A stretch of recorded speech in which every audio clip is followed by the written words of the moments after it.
So this video is a little over a year in the making. I have spent a lot of time gaming on all of these custom DualSense controllers by a bunch of different manufacturers, and I'm bringing it all together in the comparison of what makes or who makes the best custom DualSense controller for your PS5 and PC. That being said, I have AIM controllers, Scuf Gaming, Beaver, HexGaming, and Hypr controllers all going head to head in this ultimate comparison of these controllers. But before we do, I want to say that I'm going to be comparing the face buttons, thumbsticks, bumpers and triggers, back of the controller, overall build quality, and value for dollar. So that being said, let's go ahead and get into this video.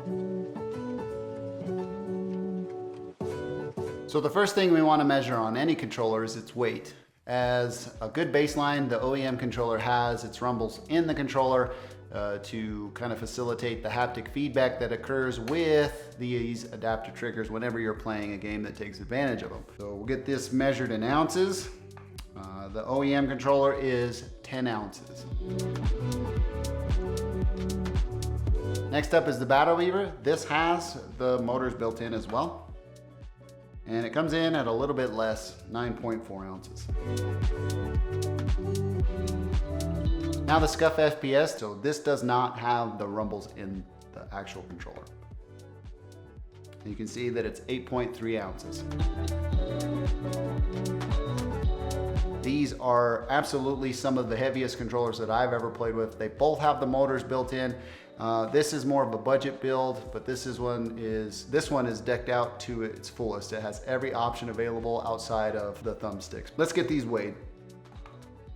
The decked out one is 10.5 ounces, and I think this one feels about the same, so we'll go ahead and weigh this one as well. Yeah, a little bit less, but not by much.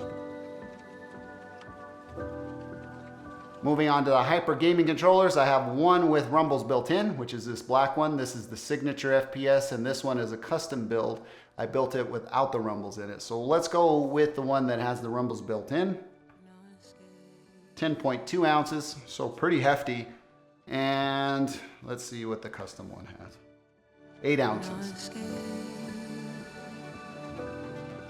I have 3 controllers from HexGaming. These two are the HexGaming Ultimate controller. This one's more of a budget build and this one's built out. We'll weigh these, and then this one is the Rival Pro. So this one's one of their newest options that has a different back button module. Let's start with the Ultimate controller comparison, 10.6. So this one is the heaviest controller of the comparison so far. Let's go ahead and see if there's any difference between the budget build.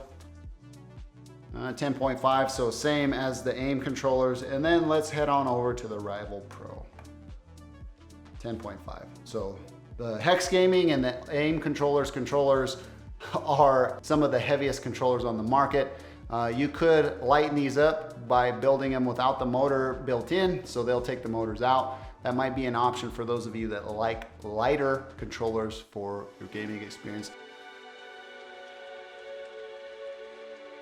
Okay, so on to the D-pad and the face buttons, and the D-pad on the OEM is built together and it's all housed on top of a membrane that feels kind of mushy. It's all as what you would expect. Face buttons as well here are actually under or on top of a membrane as well, but they are independent of each other, and the clickiness is as you would expect. So here with the Beaver, it shares the same design as the OEM, so the D-pad is not independent of itself. You know, each one of these are connected and they rest atop a membrane that is also connected.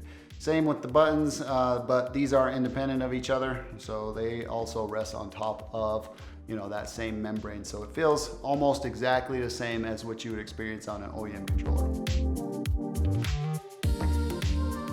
On to Scuf's option, same here, same design. You know, D-pad is not independent, and it feels like it also rests atop that same membrane that is connected. Buttons are independent of each other, same membrane, same experience. On to Hypr controllers, the signature FPS has membranes underneath, so the D-pad is the same. It's a little bit more mushy though, I will say. If you were to know anything from the signature FPS from Hypr controllers, that this feels a little bit more mushy. That's not to affect its performance in any way, shape, or form. It just feels a little bit more mushy on the D-pad.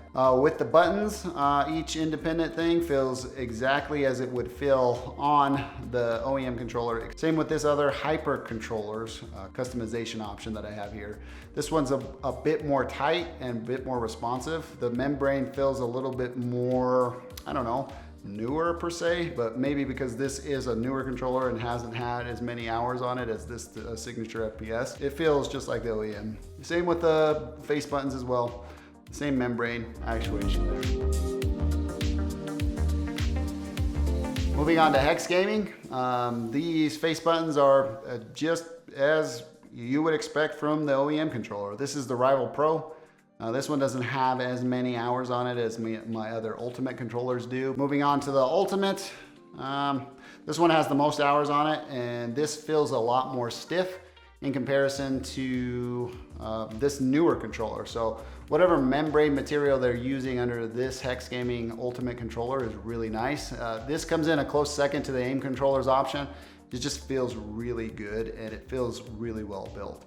Same with the face buttons. I get appropriate feedback there and that feels nice. Moving on to the other Ultimate controller that I have, same as what you would have experienced here. So I don't know what it is about the Ultimate controllers from HexGaming, but the D-pad feels really nice, even though it's on top of a membrane. Same with the face buttons. Take it for what it's worth. So HexGaming comes in a distant second to AIM controller's awesome digital click buttons for the face and D-pad. So now on to AIM controllers. This one is the budget build. It has the membranes as you would experience on any OEM controller. Exactly the same feel. Feels like it was just pulled directly off an OEM controller. Not too great, but not too bad either. Same with the face buttons. You know, they're independent, but you can feel the membrane under there. Now, this is where it gets interesting. This, the one that's been kitted out has digital click buttons for the D-pad and the face buttons. So what that means is that the membrane underneath the D-pad has been replaced with a clicky actuation. One thing to note is with the D-pad is that they are not independent of each other. So you can see the D-pad is still connected, but each actuation is a click. It's like a mouse click. There is no membrane underneath that. That is really, really nice. Same with the buttons. Each one of the independent buttons have had the membrane replaced with the digital click actuation. So it's a click, it's a mouse click, and it feels friggin' great.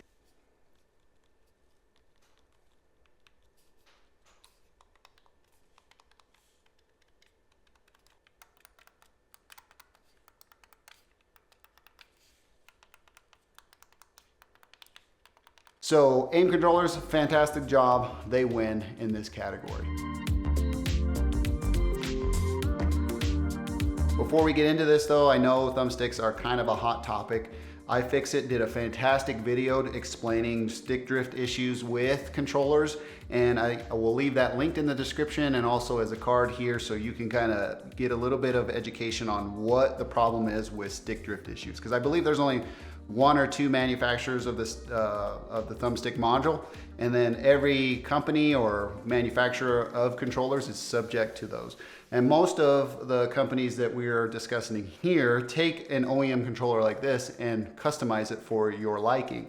So with that out of the way, let's get into probably the most important part of the controller, the thumbstick. And to give it some more validity to what it is I'm telling you about the thumbsticks, I have this professional digital trigger gauge that measures the amount in ounces of pull that each one of these little thumbsticks provide. So for an objective readout and more of a scientific measurement, let's go ahead and start with the right thumbstick. 2.6 ounces, and on the left thumbstick 2.7 ounces. So the OEM controller has a pretty good amount of tension on these. I would say this is the ideal tension type for me. So here we have Battle Beaver. These have increased thumbstick tension. I have to mention that I am experiencing some thumbstick drift issues on the right thumbstick. So that is something to note in my year of ownership of this controller. the thumbstick tension or the drift issues are pulling me in that direction. It's nothing that I can't deal with adjustments of the dead zone in Call of Duty or whatever. So let's go ahead and measure this one out. This is zeroed out. This one is pretty heavy in its pull, so we'll go ahead and measure these now. So that's 4.6 ounces on the thumbstick tension. Let's go ahead and measure this left one. 4.7 ounces of pull. So that being said, these are great. They are not for people that would struggle with aiming. If you're used to, say, the OEM controller, it's gonna be quite the adjustment in learning how to play with these. I feel a little bit more fatigue in my thumbs when I'm playing, in addition to the problems that I'm experiencing with thumbstick drift issues. So just know that you can probably save some money on Battle Beaver's customization tool by just leaving these OEM. Even if I would have done their 120-day warranty, it would not have covered my thumbstick drift issue. That's an additional cost that I think is a little ridiculous on Battle Beaver's part, but it is what it is. Let's move on to the next controller. All right, on to the aim controllers. I need to mention that these two thumbstick designs are different. The one that I purchased for, saving money, I just went with the standard replaceable thumbstick modules, and it's just these little caps here. If you want to learn more about this design of the controller, I did a full review of this controller. The thumbstick length is much longer than what you would experience on the OEM design, which is on this maxed out side. Here you can see it's much shorter and the pull is going to have a little bit more tension. These are much longer, much more extended, and it's going to take a little bit less effort to move them. So let's go ahead and measure these now. Right thumbstick. So 2.1 ounces, zeroed out again and do the left. 2.2 ounces. So that being measured, let's go ahead and bring in the tricked out one and measure the right thumbstick. 2.4 ounces, and then measure the left thumbstick. 2.4 ounces as well. So very symmetrical here. This one feels much better in the hand. I really like this design and this controller here. It's not to say this one's bad. It's just I prefer to have a little bit more tension and shorter thumbsticks. So if you're one of those that like longer thumbsticks, this is the design to go with, because you can just take this off and you can get these little modules in lengthier versions. This is the Rival Pro from HexGaming. This has a unique design as well. So these are much longer than what you would experience on, say the OEM, because these little modules are removable and they're interchangeable with the Ultimate as well, because they all remove and have that capability. This little housing here has a little, it goes over the top of this little nub on the thumbstick. That being said, most of these controllers that we're talking about in this video can be configured with swappable thumbsticks. So I will say that HexGaming does not allow you to go OEM thumbsticks. I wish they did. I wish it was the build to order option. So let's measure the Rival Pro and see the tension here. 1.8 ounces, so it's a lot looser, and I can feel it, and I can tell you that in video that it is much looser than any of the controllers that we're going to measure here. Go to the left. 1.9 ounces, so that's the Rival Pro. Let's go to the Ultimate and see if there's any variation between the two that I have for the Ultimate. 2 ounces. 2 ounces, so this is a little bit heavier. Let's try the other Ultimate. 2 ounces there as well. And 1.9 ounces there. They kind of feel consistent, but these are a little bit looser. I have to say that. So it is represented accurately here, but I mean, if you were to probably hold these without this and not be able to tell, you'd probably say that they feel the same. So that being said, that is HexGaming. On to Hypr controllers. I will say that I am experiencing some stick drift in this direction on the signature FPS. That's just something I have to highlight. That being said, let's move with testing these. These are not replaceable, but you can order them customized with replaceable thumbstick tops. So similar to aim controllers and HexGaming. Clear this out. Let's do the signature FPS first. 2.6 ounces. This one, these are heavy. I like the tension on these. And 2.7 ounces. So I love the tension on the Signature FPS. This is one of my favorite controllers to play with because of the thumbstick tension that is provided within these OEM thumbsticks, but I can't ignore the fact that I am experiencing some drift issues on this right thumbstick. Moving on to the customized one, 2.6 on the right one and 2.3 on the left. So in telling you the tension on these, this one feels a little bit looser than this, and it is accurately represented here on this trigger gauge. So Signature FPS is probably the one that I would pick on the tension of the thumbsticks between these two, between, you know, customizing fully and just buying a Signature FPS. Here's the Scuf Reflex FPS, and we'll go ahead and zero this out and measure this. It's 2.4 ounces of pull on the right thumbstick, zero it out. And 2.4 ounces on the left stick as well. I will say that the thumbsticks on this controller are probably the best out of all of the controllers that we're going to be measuring in this video, and Scuf definitely wins that, and here's the reason why. Look how quickly this trim comes off, and we can take these out, and you can get access to the actual thumbstick module and see inside the controller. And then if you are experiencing thumbstick drift issues, you can at least try to address the issue on your own. This design should be copied by all of the manufacturers here in this video, but I love having this deep of access to my controller, being able to clean it out. I will say, and I will address the comments that I received almost daily on thumbstick drift issues on the Scuf Reflex controllers.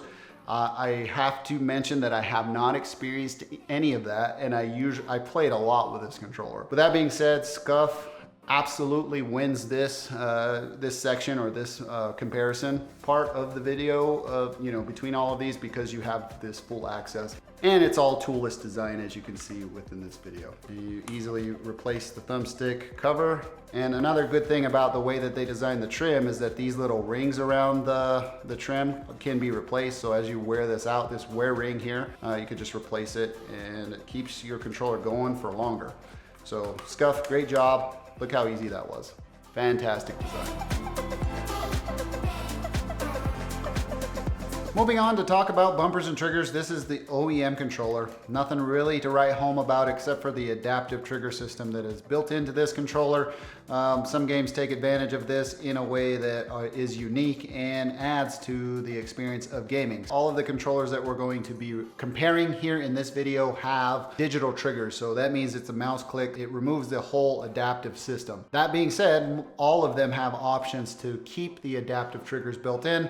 There are none at the time of this video that offer both, you know, like the Xbox system has the switches or whatever, like in this location, that you can go from the full adaption to instant triggers. They just don't exist at this time. First up is the Beaver controller and their bumpers and triggers. On this specific build, I went with standard bumpers because I don't really need a clicky trigger system here. So under the L1 and R1, there is a membrane, and you can see it's kind of mushy there. But the L2 and R2 buttons are digital click triggers. You can hear a mouse click occurring under there. Beaver's implementation, or whatever it is they're building their custom, you know, trigger system in the digital realm here, is one of the best, if not the best. I absolutely love this controller's trigger system.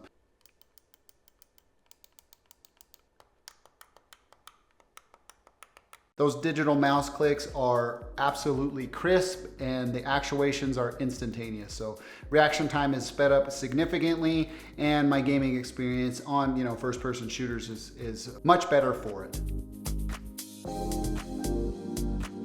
The Scuf Reflex FPS has digital bumpers and triggers, just the way that it was built and the way that you purchased this specific model of controller. So that is a nice addition. You can see that the bumpers are less of mushy material because they are the digital click system. and the click response is really great. The same goes for the triggers. These are easily the second best trigger system on any of the controllers that we're going to be looking at here.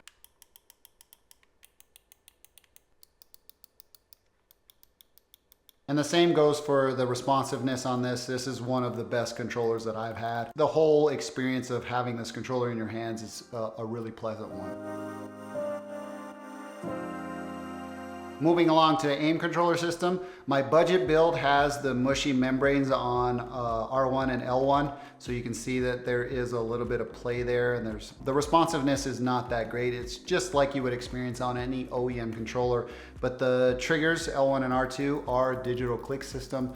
These are some of the best. I'd say these are tied with Scuf. Like we can take a look at this one. This one has digital click buttons as L1 and R1 as well. You can see there's a little less play because they removed the membrane and replaced the actuation with a digital click system.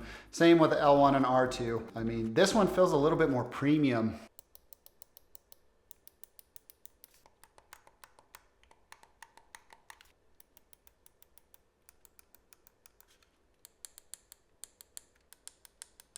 If we can try to look at the way that the bumpers are, you can see that the premium build is instant actuation and instant response, while this one's a little bit more mushy. These come in at a close second, if not tied with Scuf when it comes to the trigger actuations, in my honest opinion.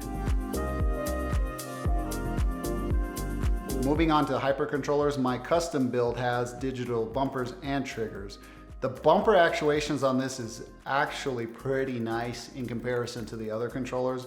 There's just a little bit of play within the buttons, a little bit more play than I would like from a custom controller, but the price of this thing actually warrants that little bit of deviation or play within the bumpers. Same with the triggers. These are digital actuations. There's a really nice crisp click with these as well. But they're a little bit more mushy than you would experience on, say, the aim controllers, and they're not anywhere near as close to as good as the Beaver actuations.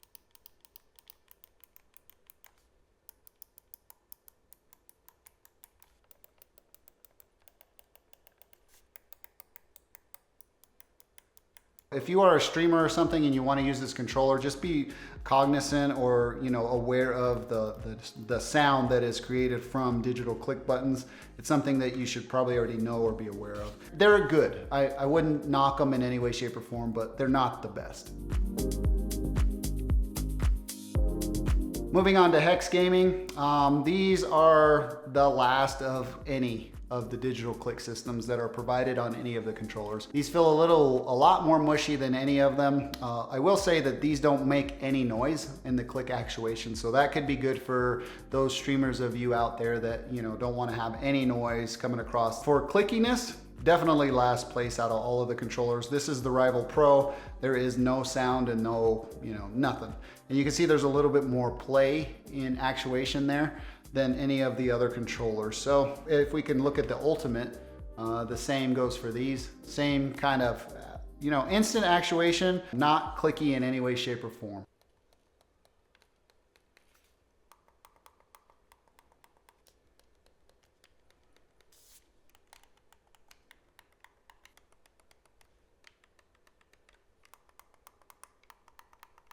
So just know that that's how the HexGaming controllers are built, and that goes for all three of them, these two Ultimate and the Rival Pro as well. So just keep that in mind as you're considering which controller you would like to purchase and have for your own. Now, the most important part of any custom controller, the back button system. As you can see on this OEM, there is nothing of the sort, so there's no additional inputs in this area. We're going to be talking about two different types of back systems in this video. There's going to be the button types that go on the grip here, and then there's going to be paddle types as well. So let's go ahead and hop into the first one.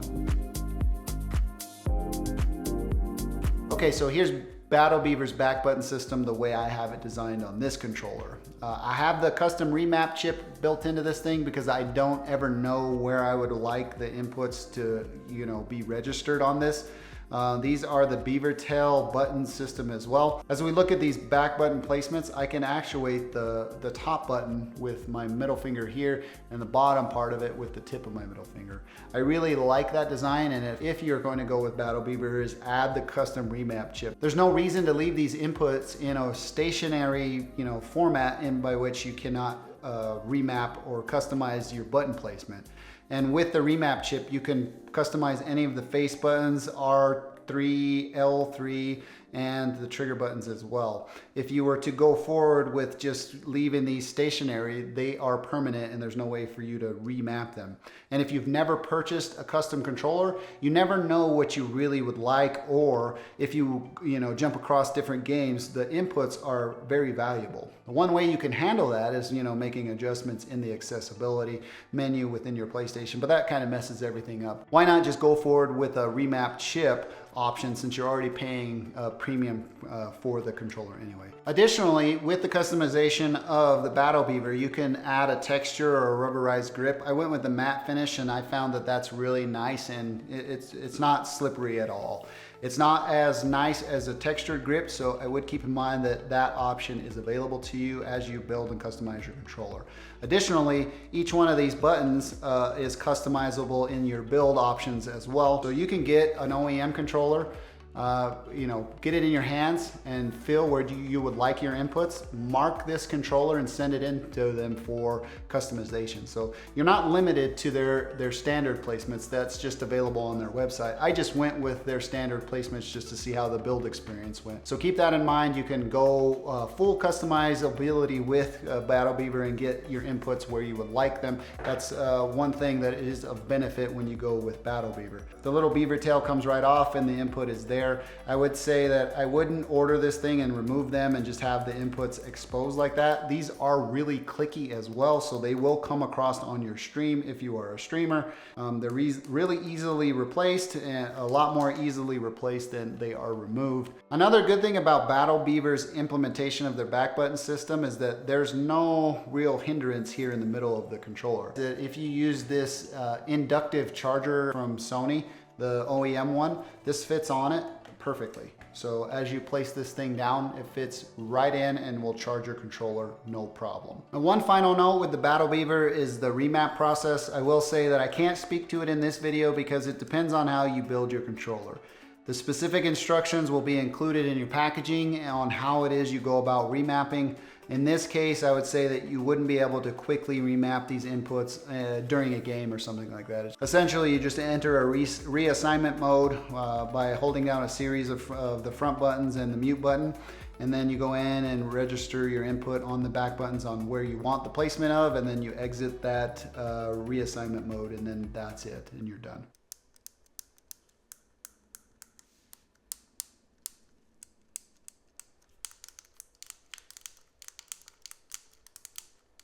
I would say that Battle Beaver's back system is, third place at best.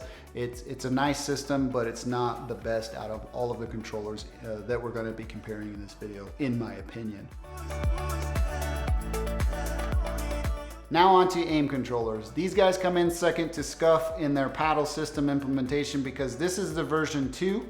Of this controller, and it is okay. AIM has a version 3 paddle system that I have yet to purchase. The placement of these paddles is just really nice. I've heard a lot of complaints of the version 2 paddle system, and I don't know why that is because I actually really like it. As you can see, these are also removable as well. You just have to push the little key in. There's instructions on their website that show how to remove the cap to the paddles, and you just go about following those instructions and you can get however you want to place these. So if you want just the 2 top or the 2 bottom. I will say, however, is that when you go and purchase or build a custom controller from AIM controllers, go with the gripped or the textured back, because this is easily one of the slickest backs out there, and it feels like it's gonna fly out of my hands even when I'm holding it. It's not conducive to a long gaming session. If your hands are sweaty,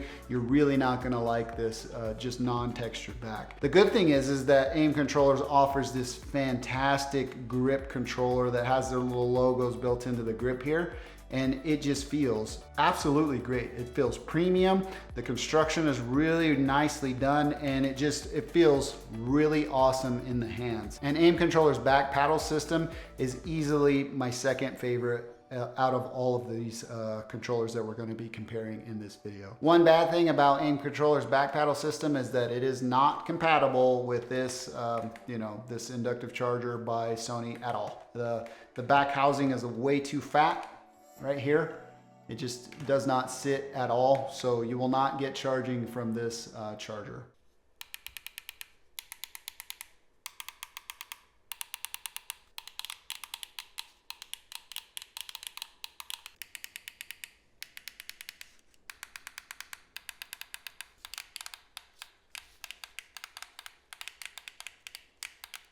And one final note with reassignment of the inputs on the back with Aim controllers. It's a little bit more cumbersome on their platform because they recommend that you plug it in directly to your PC or your PS5 and go through the process of entering reassignment mode and then, going through that whole process. Another limitation of Aim controllers per their documentation on their website is that they do not allow for L2 and R2 to be assigned to any of the back inputs. That's an unfortunate loss if you're considering using any of these back inputs for those. It's not a big deal to me because I usually use these 4 back paddle systems for my face buttons, but if you are going to use this controller or intend to use this controller with reassigning some of these back paddles to your L1 and R2, your L2 and R2, that's just not something that Aim Controllers is capable of supporting. Moving on to Hypr controllers, their back button system is better in my opinion than Battle Beaver's, and it's just because I like the way that these are placed. I'm sure that I could get an OEM controller and then mark the placement and then send it into Battle Beaver and get this exact placement from them, but just out of the box, for this cost saving sake, Hypr Controllers does a better job at the implementation and the placement of their buttons for me personally. So that being said, these are the same kind of like caps on top of an input that has been built into the controller as you would experience on Battle Beavers. They pop off with a little bit of effort, and then they pop right back on pretty easily, and then they stay in place and they never come off. And the clickiness of them as well is a little bit less clicky than what you would experience on Battle Beaver. That's one thing that they have an advantage of. These feel a little bit more mushy, but for the cost of this controller, I think they're really well done. This controller has the grips built in. I did a review of this signature FPS, and I've seen some comments saying that the back is a little bit cheap filling. I would say that is not true. This back button implementation of this back housing is really well constructed. Wherever they're sourcing this controller's back housing from, it is well done. It feels like it's not going to come off or anything like that. In comparison, I did a matte back build with this one. You can see that it has a high tendency to gather fingerprints, the oily fingerprints from your hands, but it feels really nice in the hand. It doesn't feel slick at all. Same with these kind of beaver tail things. I'm going to call them that because that's what I know them as. They have a little input and a little cap that goes over the top of them. Really well implemented on both systems. I will say that on both of these systems, as we get in the charger test, they both fit and will charge your controller just fine because there's not a whole lot of change in the back housing across these two from the OEM controller.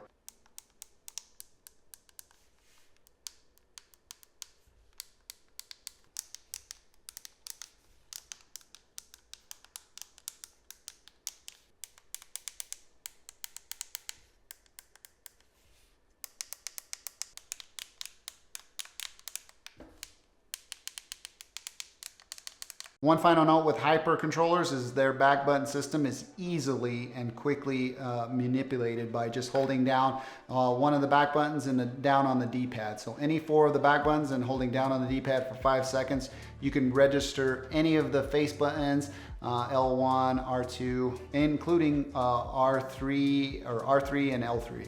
So all inputs are capable of being reassigned to these back button systems. Okay, so on to HexGaming. These two controllers, the Ultimate and the Rival Pro, are kind of a hybrid system of back paddles and back buttons. As you can see, the middle on the Ultimate have these two K3 and K4 buttons, and then there's outer or exterior paddle systems. I prefer the Rival Pro's implementation of their new housing that you can get from Extreme Rate and build on your own. I will say that you can purchase it directly from Extreme Rate and kind of build out however it is you want on your own personal controller. So this module is available for purchase separately from the actual controller. I like this Rival Pro's implementation better than the Ultimate. It's just a personal preference thing just because of the way that they're placed. And the actuations on this feel a lot more instantaneous than straining to reach the K3 and K4 as we go through. Because if I'm holding the controller, as you can see here in this video, these take a little bit more stretch for my middle fingers than that of the Rival Pro. They're just right there, and I can actuate the exterior paddle system as well as the interior button system with the same middle finger. I mean, again, that's just personal preference between these two controllers. Feel free to leave me a comment down below if you've used either one of these controllers and which one do you prefer. Another comparison that I would like to make between these two is that this back, housing right here is similar to what you would get from Hypr controllers. Whoever they're sourcing this back housing from is the same company, and it's really high quality. I wouldn't worry about any of this stuff peeling off or anything. It feels like it's built into the housing of the controller, but the rubberized grip feels awesome. I will add that the textured back from HexGaming feels much, much better. It just feels better in the hand, and then you can get it in multiple different colors as well. I have black on black on black here, and then the green here to match the aesthetics of this controller. And the final test to this is the compatibility with the Sony charger. It does not fit at all because the back housing is so huge that it blocks both on the Rival Pro and the Ultimate. So you won't get any charging goodness from this charger from Sony on any of the HexGaming controllers.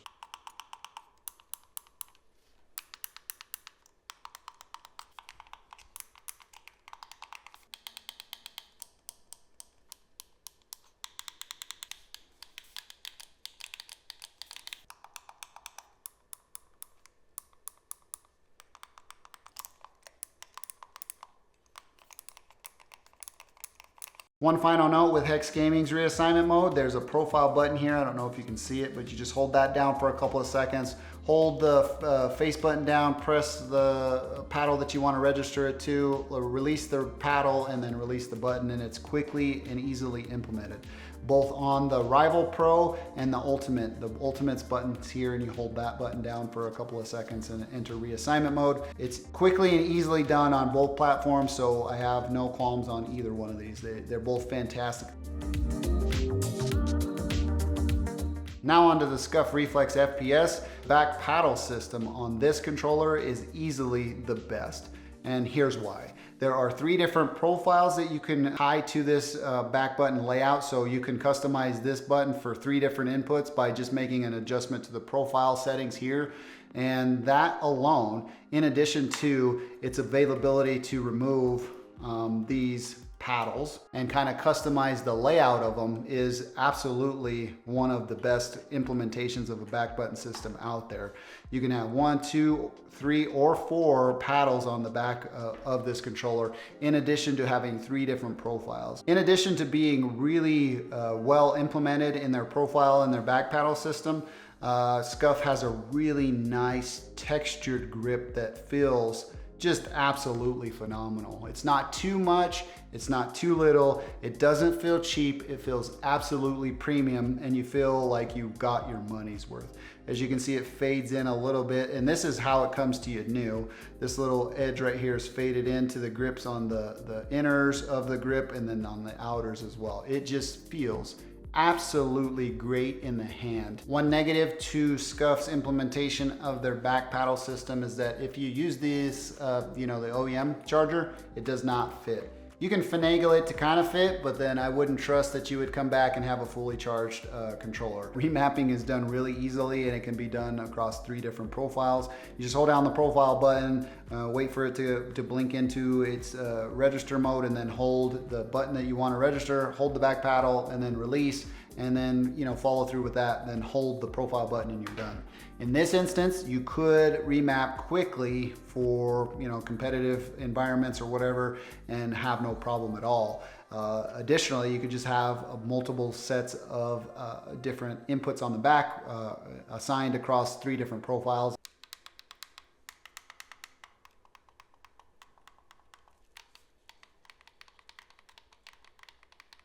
Scuf shares the same limitations as AIM controllers, in which you cannot reprogram any the triggers, so L2, R2, the home button, the share button, and the option button to any of these back inputs. That's unfortunate, but in my opinion, it doesn't detract from the awesomeness of this back module as a whole. Let's start to bring this super long comparison video to a close and talk about value. This is the OEM controller. You can't go wrong with it. I mean, it's the one that's readily available at your local Best Buy or Target or anything like that. You can go out, buy it right now, have a little bit of stick drift issues shortly after purchase and not really sweat too much about it. The one thing that will add a little bit more conversation to the OEM controller, I think, is the DualSense Edge from Sony. That new platform that they're going to have that is going to be available in early or mid-January 2023. Expect a video on that from me here on this channel. Make sure you subscribe if you want to catch that. Battle Beaver's value comes into play when you start to consider your customizable options and build quality. This thing is built like a freaking tank, and it feels like it's a premium controller, and it's a premium experience when you hold a fully customized Battle Beaver in your hands. That being said, the options that they provide with the back button placement, the remap chip, just the whole package that they provide adds a lot of value for what it is you pay, because you're going to pay a premium for Battle Beaver. If you're going to go with a fully customizable controller like I did here, you're going to wait 6 to 8 weeks, which I ended up waiting about 9.5 weeks for this to get delivered to me from my original order date. That being said, to have the increased thumbstick tension thing have the drift issue is a little bit of a bummer on my part, and it becomes more of a question, do I recommend them to you? I would say I do, in the sense that you go with one of their quick pick controllers, because on their website you can buy pre-manufactured controllers from them. The limits to that is that there's only 2 back inputs and there's no remap chip. And at that point it becomes more of a question, do I recommend the quick pick controllers to you?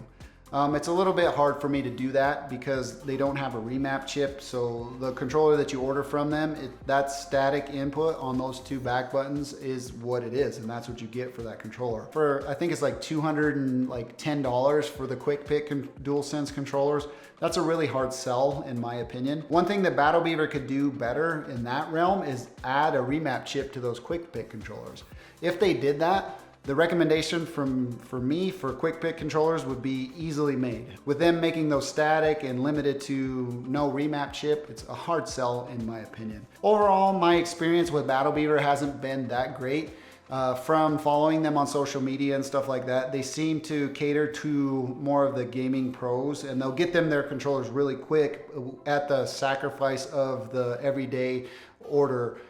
And that's just my impressions. Are they responsive? Yes, and in the order experience and stuff like that, but the turnaround time is just exorbitant in comparison to everybody else that we've talked about on this, this comparison video. All in all, I think they're the last that I would recommend out of all of the controllers that I have tested in this video, just because of the slow turnaround time and just having the issues with the thumbstick and stuff like that. It's hard for me to recommend personally, and that's just based off my experience, and it's something for you to consider. It's a nice controller.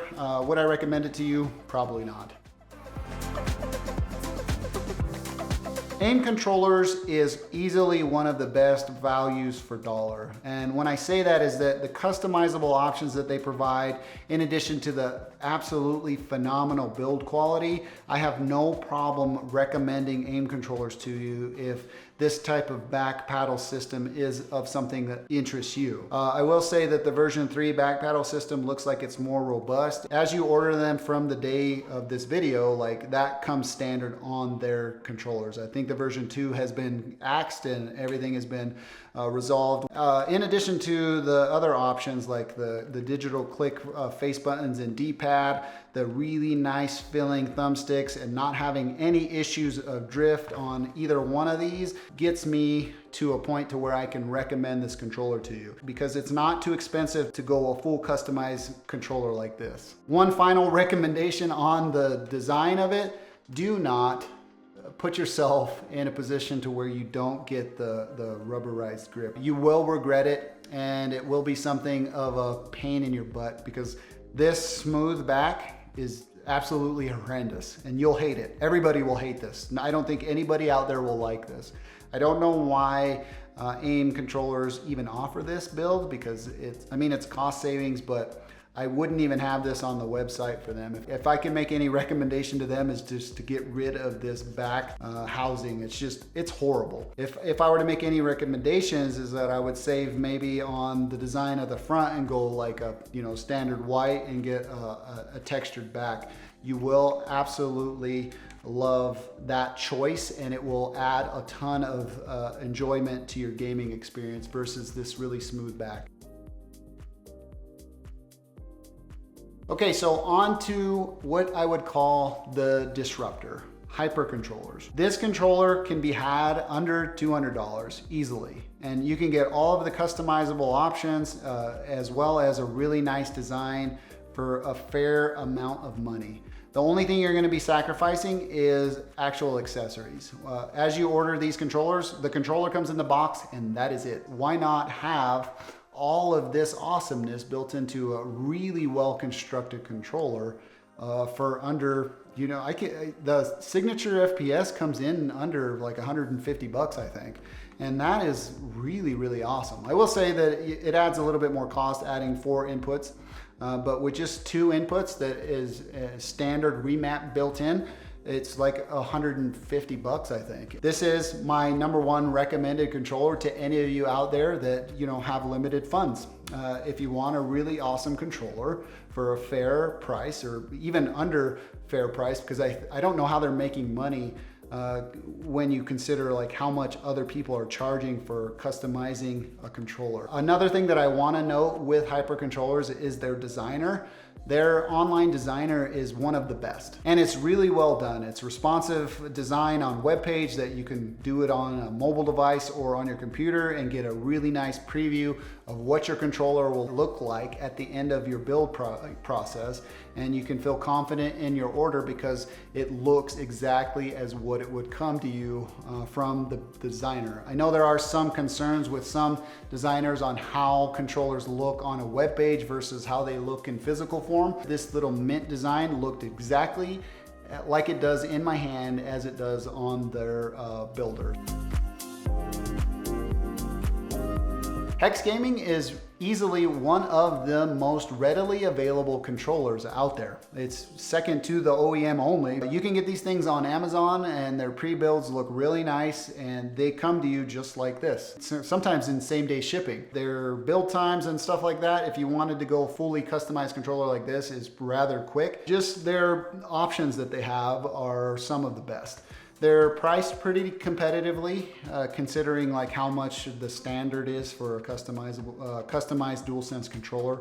Outside of that, you know, I have no complaints. Their ordering system is really nice. These controllers look pretty close to as what they look like on their builder.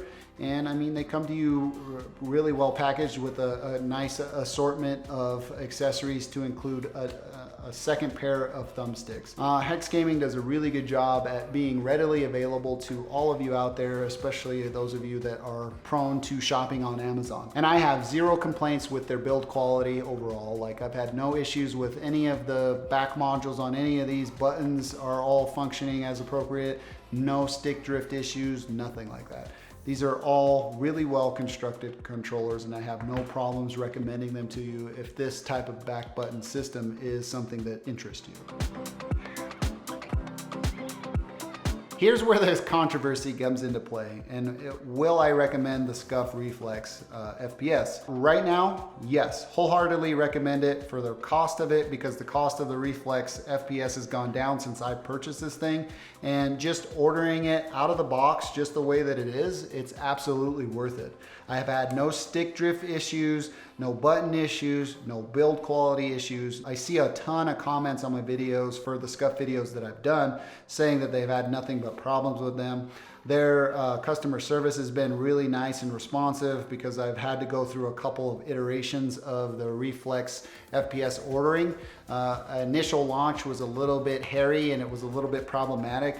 Ultimately, they got it solved for me, and I have this awesome controller in my hand. This is one of my top recommendations to anybody if they're considering a custom DualSense controller for their PlayStation 5 or PC. Not to be forgotten or overlooked, their customizable options and everything that they've added to the Reflex platform since I've purchased this is absolutely awesome.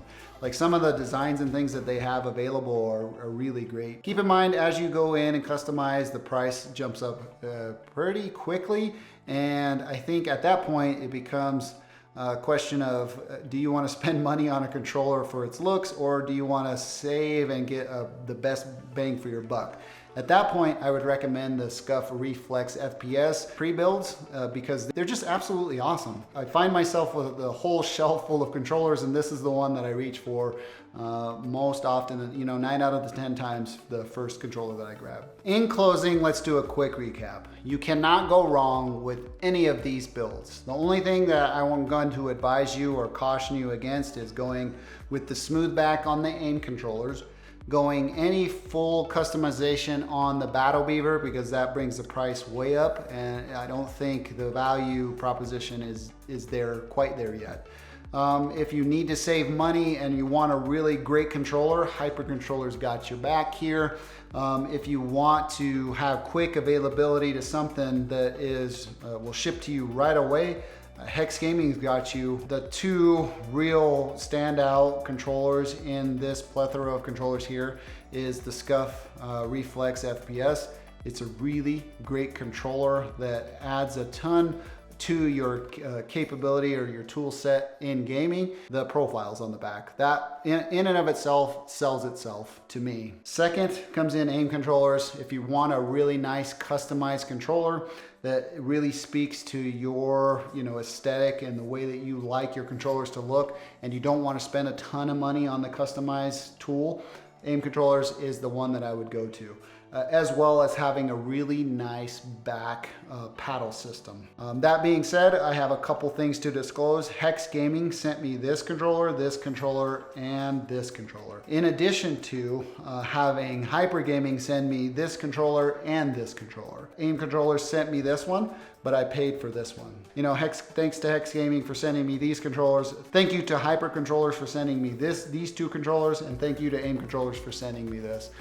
Without them, this video would not have been possible, because this gets really expensive really quickly. If you're interested in pricing and availability of any of these controllers, I'll leave all of their websites linked down below. Some of them will be affiliate links, so that's a full disclosure as well. Affiliate links allow me to make a little bit of income based on your purchases without costing you anything in addition. It's just a way for you to help out or support content creation here on this channel. Well, that about does it for me in this one. If you enjoyed this video, please feel free to give me a thumbs up. If you didn't, you know what to do. Thank you for taking the time to watch. I am Tomas, and I'll catch you in the next one.